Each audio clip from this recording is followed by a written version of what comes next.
Being an investigator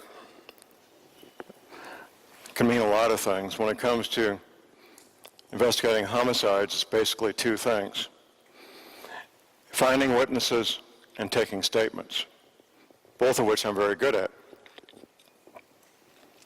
In my capacity teaching Missouri concealed carry training so people could get their permits to carry pistols concealed, I've met and debriefed about 24 Navy veterans, men that don't know each other. This is critical. When you interview witnesses who don't know each other, that are basically telling you almost the exact same story, that's very important. It should get your attention. It got my attention. Without exception, these men were all told the following: gentlemen, in your lifetimes, not your children's, not your grandchildren's, gentlemen, in your lifetimes, these oceans are going to come out of their basins, flooding all coastal areas worldwide. Now, they weren't told why. They're sitting in the folding chairs, getting this briefing. They weren't told why it would happen. They were just told that it would happen. There's a group in the United States called the Prophecy Club. They did something with me they'd never done with any other speaker. They sent me on 2 speaking tours in less than a year. The first one had to do with terrorism. The second one had to do with NIBIRU, Wormwood, Planet X. So I'm in Detroit, and we got standing room only in this room. And I'm talking about NIBIRU, and I'm talking about the Navy veterans living in the Arkansas, Missouri Ozarks. 3-hour presentation, 2 10-minute breaks. At the end of the first break, a gentleman walks up and introduces himself. He says, "John, I'm in the insurance industry. Myself, my coworkers, we've wondered for years, why is there such a cluster of thousands of Navy veterans in the zip codes, the counties of the Arkansas, Missouri Ozarks?" He said, "Now we know. Now we know." That's why I've bumped into so many of these men in these pistol classes, because when they retired, they wanted their families to be safe and move to one of the known safe areas. We'll be talking more about that later this afternoon. What are safe areas? Why are they safe? And what you can do to be safe yourself. And it doesn't apply just to the United States, it applies worldwide.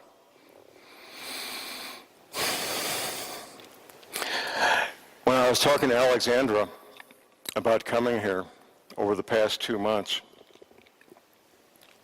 she initially asked me what my thoughts were when I first found out about this, and when I determined that, first of all, it was real, and second of all, that the United States government was not going to inform anybody.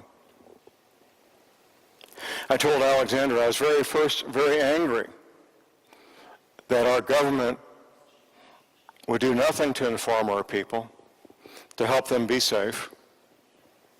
I was very angry. That was 17 years ago. I've now come to an entirely different conclusion, however.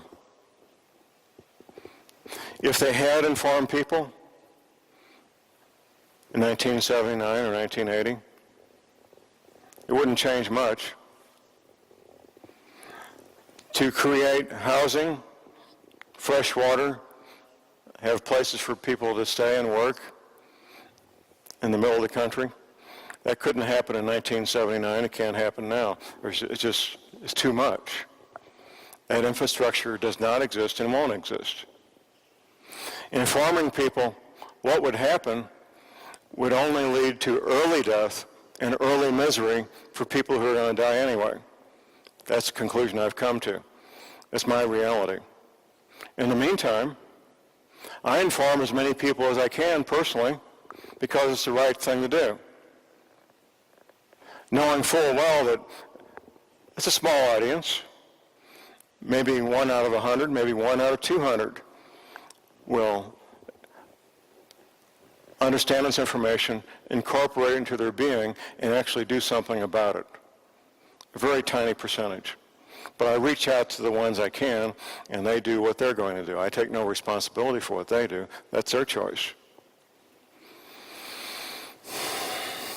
There's been lots of rabbit trails along the way this past 17 years, finding out about things I never really looked into before, about space, about planets, about the effects of these planets, ancient archaeology. This old planet that we live on has been through these cycles many times in the past. There's an area of archaeology that's kind of loosely called forbidden archaeology. I've got a nice stack of books about that particular area. And the evidence is not that difficult to find. We recently, I say we, Western civilization, the scientists, the archaeologists, only 6 or 7 years ago found the second tallest man-made building on the planet. It was, up until the hotel in Dubai was built, the tallest building on the planet. The pyramid in Bosnia, the Great Pyramid in Bosnia, I think they call it the Pyramid of the Sun, which as of July 2017 is the second tallest human-built building on the planet. This is only, I believe in 2017, only year number 6, maybe year number 7, that archaeologists have been working there to determine what this thing is, who built it, when it was built, and they still don't know who built it or when it was built. The second tallest building on the planet.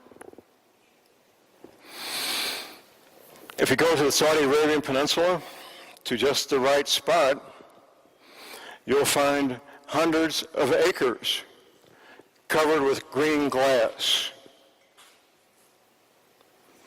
Well, before August of 1945, we didn't know how you get the heat of the sun at the surface of the planet. We didn't know that. We found out twice in August 1945 in Hiroshima and Nagasaki. That's how the sand in the Saudi Arabian Peninsula turned into glass. We now know that nuclear weapons were not only set off in ancient times in Saudi Arabia, but, for example, Kashmir, that disputed territory between India and Pakistan. I was talking to a friend of mine, a retired petroleum engineer. I know he'd been all over the planet. And I asked him, have you ever been to Kashmir? He says, yes, John. My wife and I went there on vacation. I said, are you aware nuclear devices were set off there 12,000 years ago? He says, oh yeah, John. They sell trinkets in the local souvenir shops commemorating nuclear devices being set off 12,000 years ago in Kashmir. It's common knowledge. And the scientists can go there right now in July of 2017 with the right detection equipment, and they can find the radioactive isotopes in Kashmir. There's other places. Europe has had nuclear devices set off here 12,000 years ago, and other places.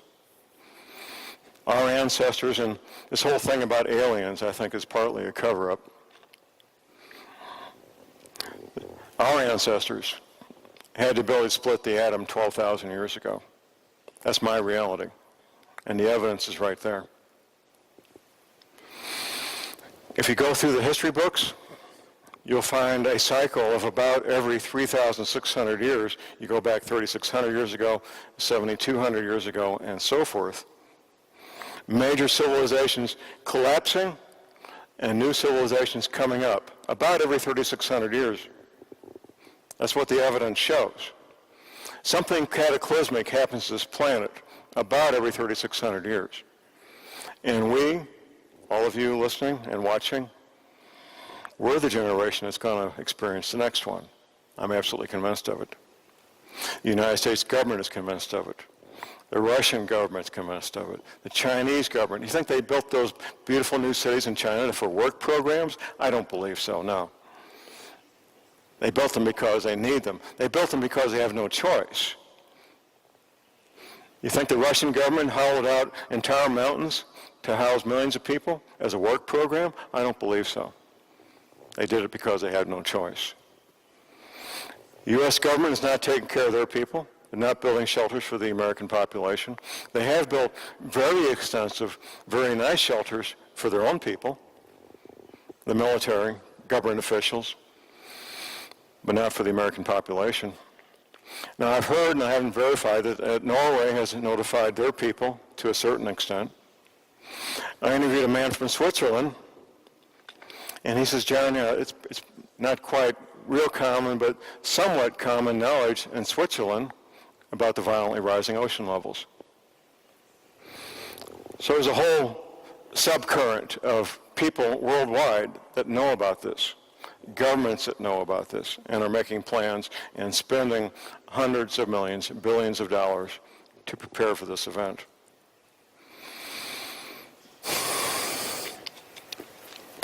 One of the things I came across in my research was a tribe in Africa called the Dagon people. They have a cave that's got images on the roof of the cave showing our solar system, complete with Pluto that they've had for many, many centuries. We didn't know Pluto existed till about 100 years ago, by the way, 110 years ago. We didn't know Pluto even existed, but it's been on this cave in Africa for many, many centuries. It's part of their religious beliefs to maintain that cave. And they appoint one person for their lifetime to be the guardian of that cave and that knowledge.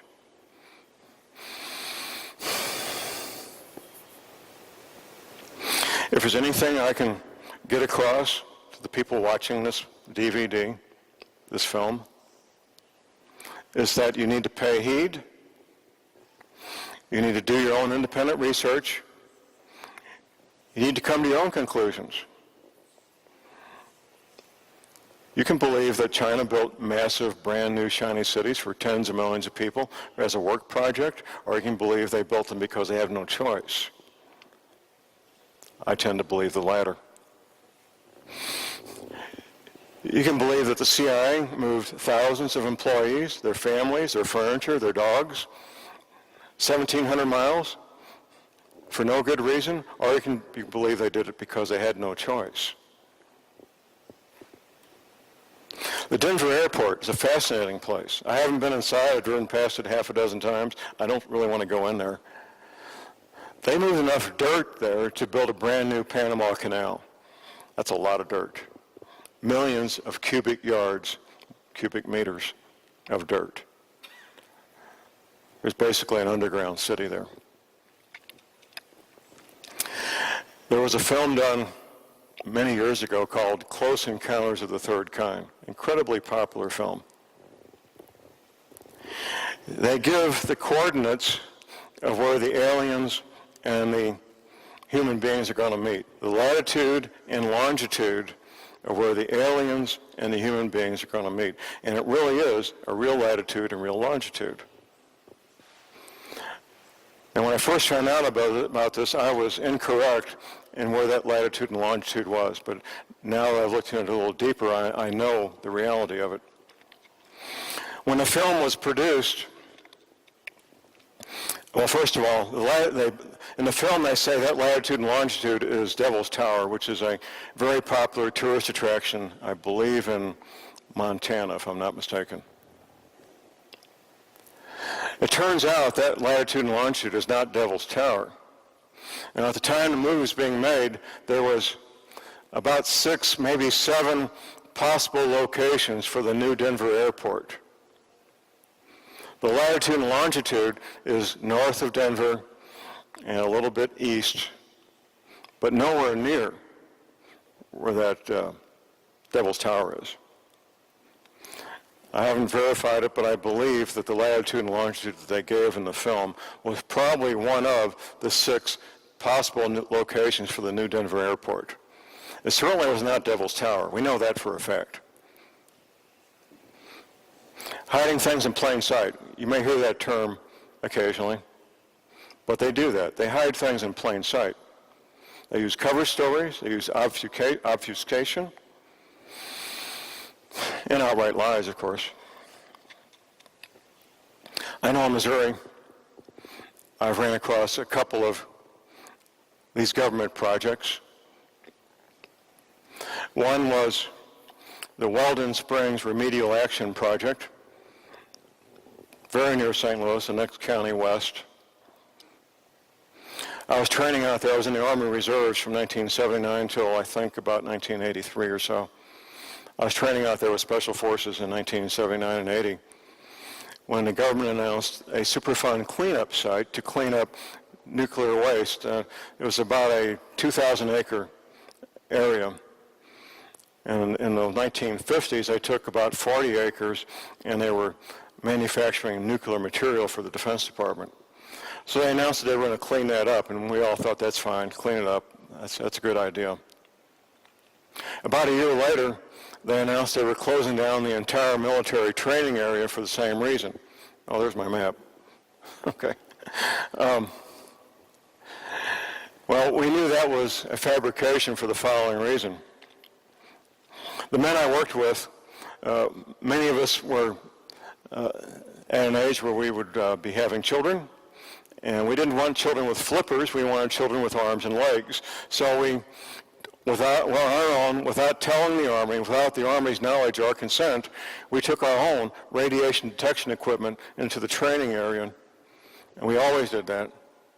We never found anything above normal background radiation, ever. So we knew that when they announced they were shutting down that training area because of nuclear waste, we knew that was a cover story, we knew that was a fabrication. That's when I began my own investigation.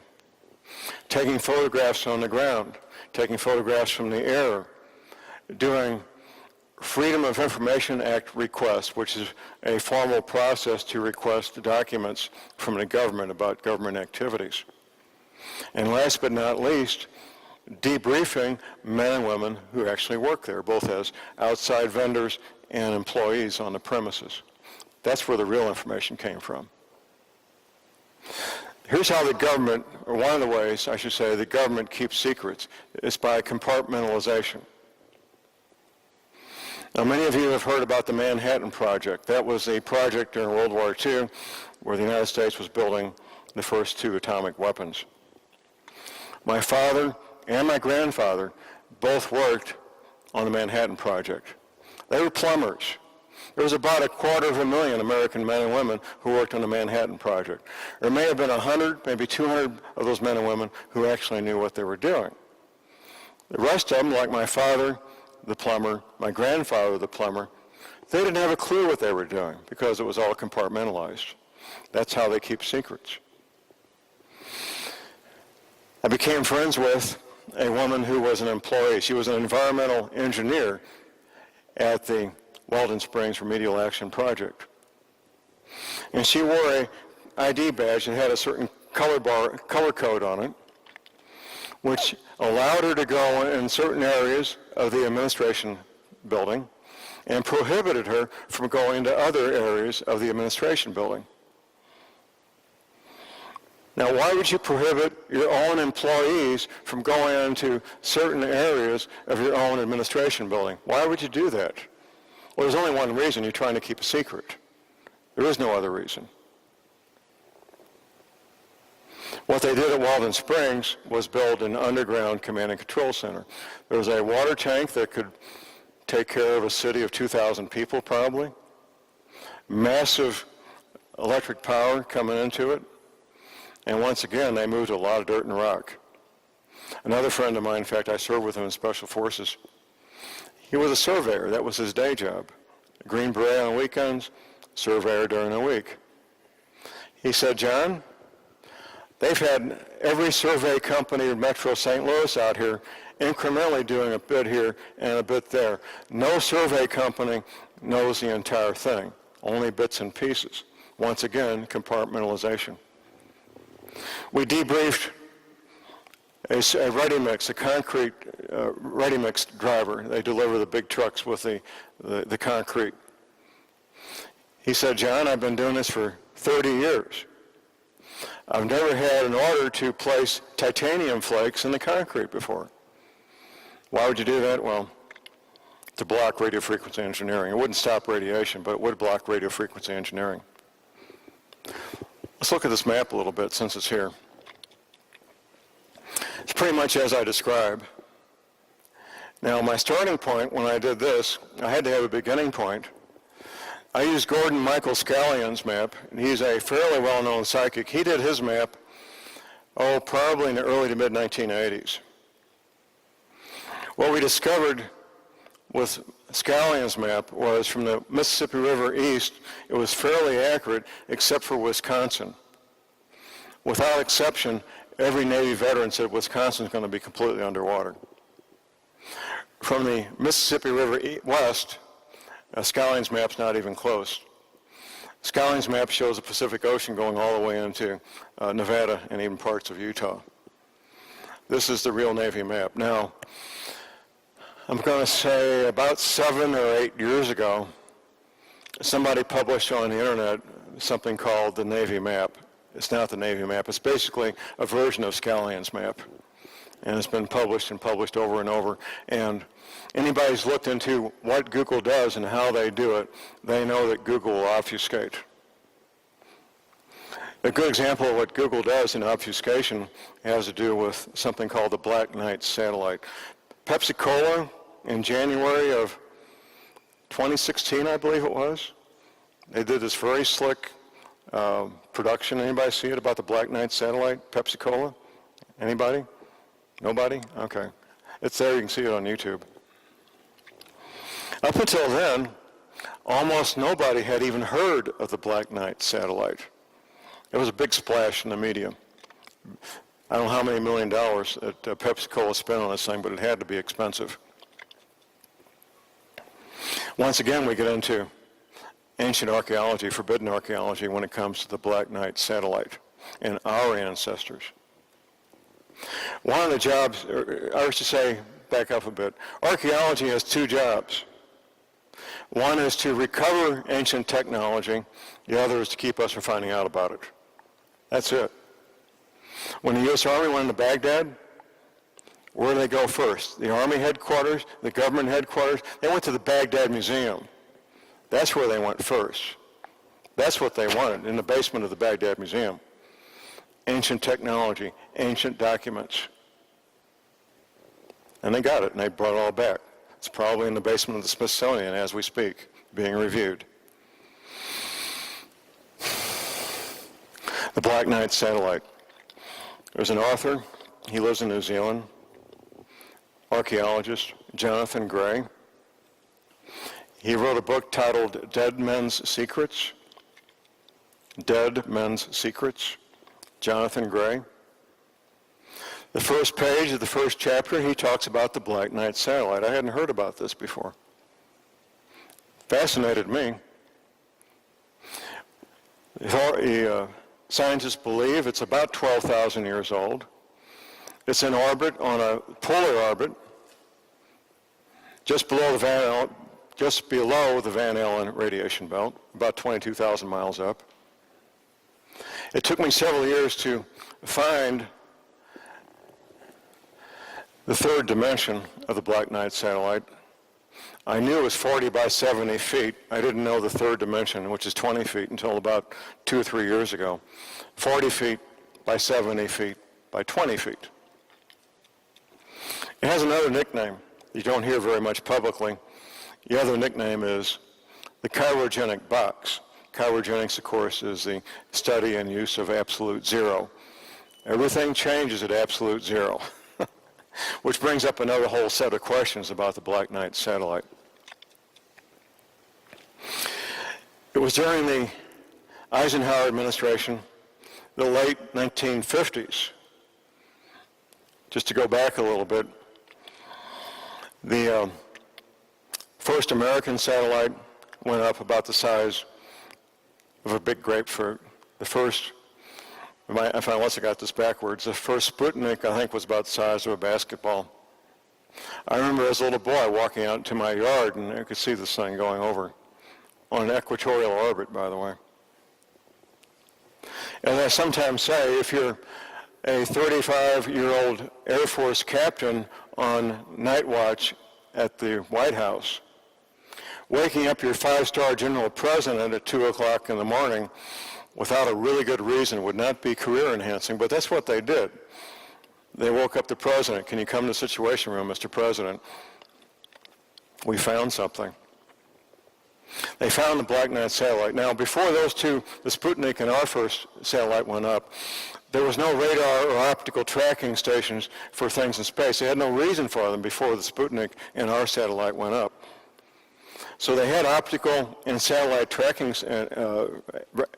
radar tracking stations set up, and they found the Black Knight satellite on a polar orbit.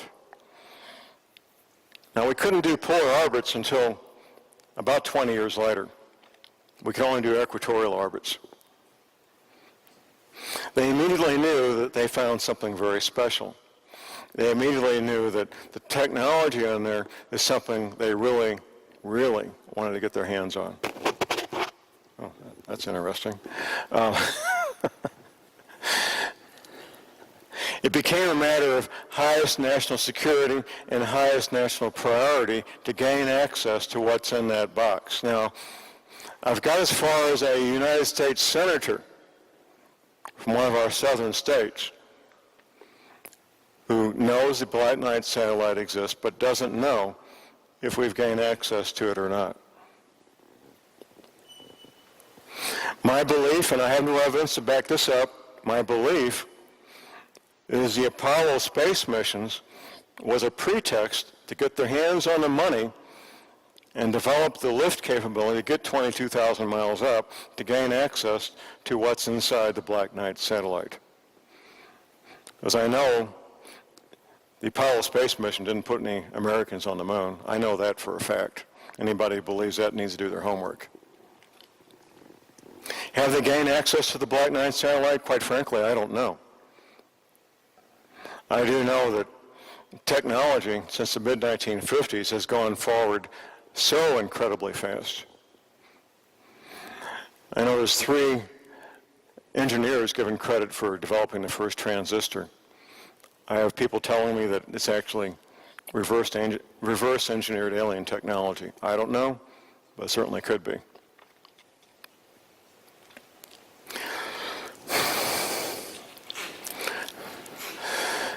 When you start looking at NIBIRU, one of the first things people want to find out if their aunt's home near the ocean is going to be underwater. If their home near the ocean is going to be underwater. That's an understandable thing. It's a very human thing. You want to know if people you care about are going to be safe. There's a lot more to it than that, however. A lot more. A lot of people, Americans, I do private consultations, and I'm certainly willing to do private consultations here in Europe. They look at these maps, at this map, the map that was up there a moment ago, and they say, oh, there's a safe place. The Appalachian Mountains, good high elevation, plenty of rainfall, mild winters. And I agree with them. Great altitude, plenty of water, mild winters. Appalachian Mountains are, well, how can I describe this? You got Tennessee and North Carolina, South Carolina, right down where those states meet. Here's the problem with the Appalachian Mountains. What is this there? Oh, a pointer. Oh, how neat. They're going to make me high-tech anyway. The Appalachian Mountains are right here. And the Blue Ridge Parkway is right where the water stops. Pretty nifty, huh? Totally lost my place there. Here's the problem. You've got 75, 80 million people along in here. Basically, here's Washington, D.C. is about here. Boston's about here. It's one continuous city between Boston and Washington, D.C. is basically one city of maybe 50 million people. And then between here and here, you've got maybe 75 million people, many millions of which will figure out what's happening in time to get in their cars and take off to wherever they think might be safe, which is probably going to be the Appalachian Mountains. That's the problem with the Appalachian Mountains. In Europe, You've got similar situations. Most of France will be underwater, parts of Germany, and so forth. Millions of people, they'll figure out this water's coming, and they want to go someplace safe. Well, the Swiss Alps, Bavaria, so forth. If they have time, they're going to go there. You can count on it. One of the things I write about in my paper, No Need for Panic, there we go, is the government's plural, not just the American government, but all these governments. As we get close to the event, there's going to be something happen. Maybe Ebola, maybe terrorist attacks, maybe a combination economic collapse. Whatever the event or events are, it will be so severe that when the government tells people to stay at home to be safe, almost all of them will stay at home to be safe, because that will appear to be the right thing to do, the proper thing to do, to be safe, to stay home, as opposed to going to Bavaria or the Swiss Alps or any high point. By the time they do figure out that they need to go to those places, it'll be too late. The government's job, in their opinion, is to protect themselves, with the exceptions, of course, of what the Chinese are doing for their chosen people, what Russians are doing with their chosen people. And once again, that's kept from the public. Most people in China don't know about these brand new cities. If they do, they don't think anything about it. Most people in Russia don't know about the underground cities in the Ural Mountains. When the time comes, the designated people will be moved to the new cities in China, to the underground cities in the Ural Mountains. What will England do? Well, they got some I don't know if I'd call them mountains, they got them hills, and they're already moving critical infrastructure, critical government offices to the Highlands of Scotland. That's already happening. The royal family will probably take off for the Rocky Mountains in Canada, I imagine, someplace they think is safe. All these things are happening behind the scenes without public knowledge, without public discourse, and we'll continue to do that.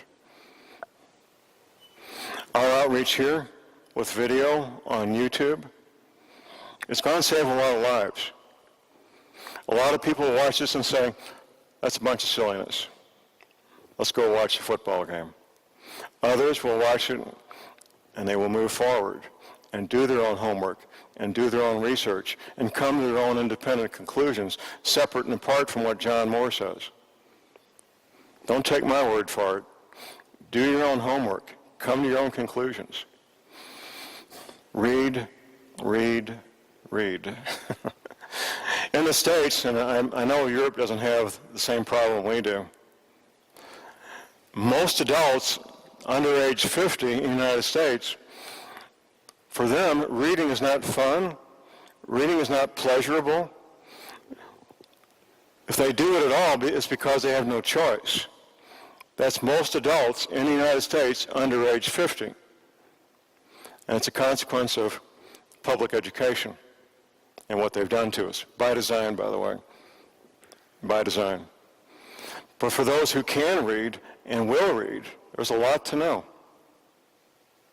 The bibliography at the end of my DVD, you're going to read 20,000 pages or more.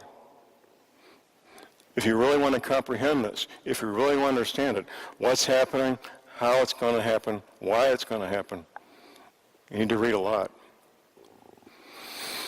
If you just watch my 4-hour DVD, you'll learn enough to get you started, hopefully. I've had entire families sit down and watch these 4 hours without saying a word. I get emails and phone calls all the time from people who began this quest, began by watching my DVD and going on to do the research, come to their conclusions, and then make their decision.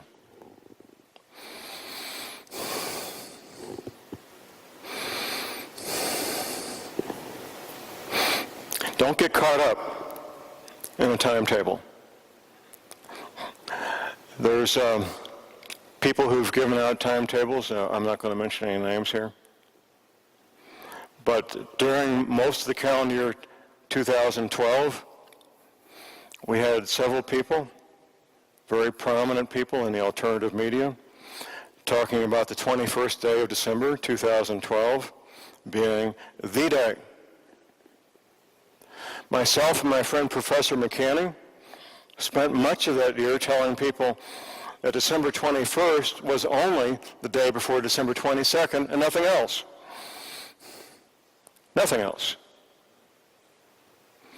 We had people advising Americans by the thousands to go to a state park in Missouri where there were 3 primitive campgrounds. Now, primitive campground means no running water, no electricity, no toilet.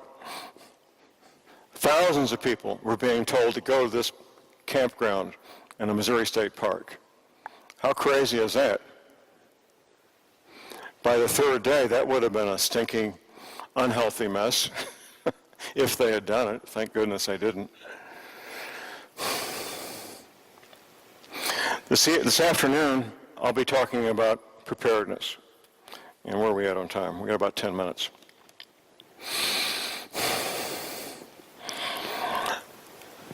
The breakdown of how people look at it between men and women is something I've been observing for a number of years. I did my first paid consultation in the summer of 1977, 40 years ago this month. And it's very predictable the way most women look at preparedness most of the time and the way most men look at preparedness most of the time. And the two really do complement each other. They really do. Frequently, I'll have a married couple where either the man or the woman believe that getting ready for NIBIRU is real and needs to happen, and the spouse thinks it's a waste of time and money. That happens a lot, and it's difficult to work with. I found out many years ago that the spouse who doesn't want to hear about it may become more agreeable if it's put into the terms of insurance. Now, in Western society, we have health insurance, automobile insurance, home insurance, life insurance, and others, all of which you may write a check every month, and at the end of the year, you got a stack of canceled checks to show for your efforts. When it comes to preparedness, you don't have a stack of canceled checks. You got 3-dimensional objects. You've got tools. You've got food. You've got training. They can't take your training away from you. All of which might be quite useful in the future. Food you can always eat. Training, you may need that. Tools, you could use the tools. If nothing else, you can always sell them in the future. Try selling your canceled checks from your car insurance. See how far that goes. So that helps with some of these couples that are having this discourse and this disagreement between the husband and wife. It sometimes helps, it doesn't always. When you've been doing this as long as I have, there's not much new that comes at me. Occasionally it does, but not frequently. I was working with a gentleman about a month ago. All this information he just found out about 5 or 6 months ago. And he just feels absolutely overwhelmed. He says, John, it's just too much. I don't have time. I can't do everything that can be done. I said, that's okay. You do what you can do. Don't worry about what you can't do. You take joy in what you can do. We all have limitations. A 20-year-old soldier has physical limitations. An 80-year-old grandmother has physical limitations. They're different. A 20-year-old soldier can carry a 100-pound backpack all day long. The 80-year-old grandmother may carry 2 liters of water all day long. But they both got limitations.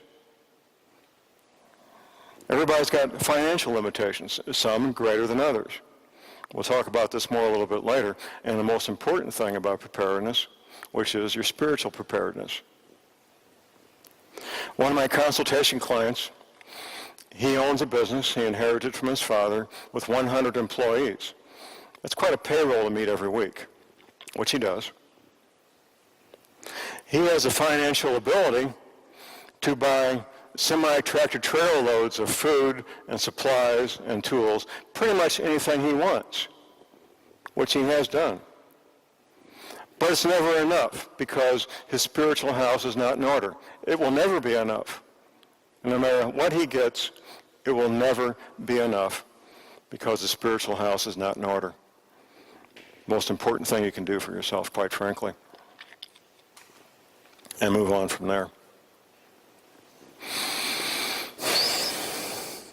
One of the things I'll be talking about this afternoon is skills. I'll give you a little bit of a teaser here.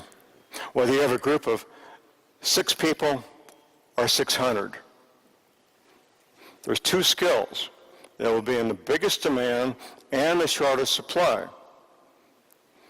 The first is ham radio skills. Now, I was laying on my belly during the Tet Offensive in Vietnam in 1968. We would do anything to get our hands on good, current, reliable information, which was in very short supply. If you're in a crisis and you don't know what's going on, most people, most of the time, their brain will go to the worst possible scenario immediately. Ham radio skills and the equipment that go with it will let you communicate with the world, let you know what's going on. The other skill is emergency first aid, emergency medical skills. Once again, in the biggest demand and shortest supply, whether you've got 6 people or 600. You need the training, you need the equipment and supplies to go with it. If you got the training and don't have the equipment and supplies, what's the point? You're going to be very limited.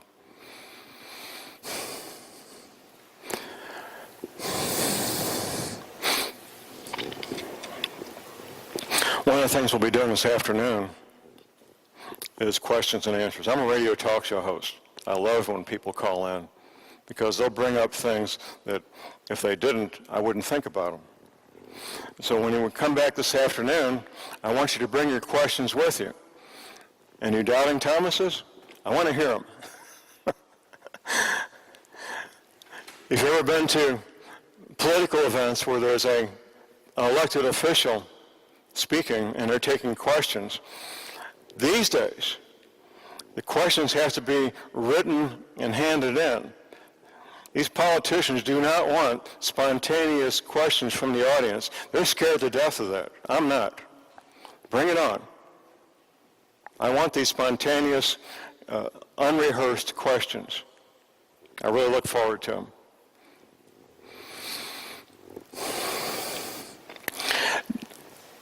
Once you've looked at NIBIRU, Planet X, Wormwood, once you come and understand it, you can get carried away with the overwhelming knowledge that you've acquired, with the knowledge that the world that you know will cease to exist. As one man said, federal government employee, he says, "John, I'm too old to learn how to live all over again." But that's where we're going to be.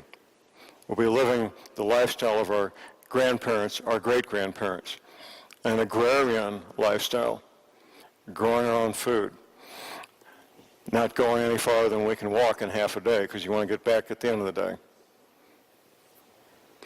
I know in the States, when they were setting up our states and counties, they set up enough counties that the county seat would be half a day horse ride from the farthest location in the county.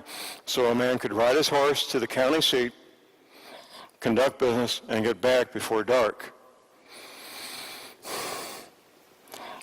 Before the 1930s in the States, government was at the county level. Very little involvement with the state government, almost no involvement at all with the federal government before the Great Depression in the 1930s. We're going to go back to that in the States, in Europe, in Asia. Government will be, if it exists at all, government will be at the local level. Now, there'll be a federal government that thinks they're in charge, but they won't be. They won't have the communications. They won't have the ability to go out and do much at all. There's other possibilities involving geopolitics, what the Russians may want to do and what the Chinese may want to do. That's another whole area that could be another whole lecture, which I'm qualified to talk about, but we're not here to talk about that. Now, your emphasis has to be on your family, on your community. One of the things I warn people about is what I call the island concept of preparedness. My family and I, we're going to get our 40 acres, 80 acres, put a fence around it, and it's us against the world. That's a disaster waiting to happen, is all that is. That's all that is. You need to be part of a community of like-minded people, as we say. And after the event, there's going to be a lot of like-minded people that will figure out real quick that they need to come together as a community. The community I live in, Crawford County, Missouri, we have a local preparedness group. We have monthly training, things like first aid, communications, map and compass reading, CPR. We have a movie every Friday night, which is a social event. Get together and get to know each other. Have fun. Have some hot popcorn. It's all part of building a community. Do not think that you and your family can hold off the world. That's a disaster waiting to happen. If you think you can do that, you're wrong. You're absolutely wrong. You need to be part of a community that will come together as a community to survive together.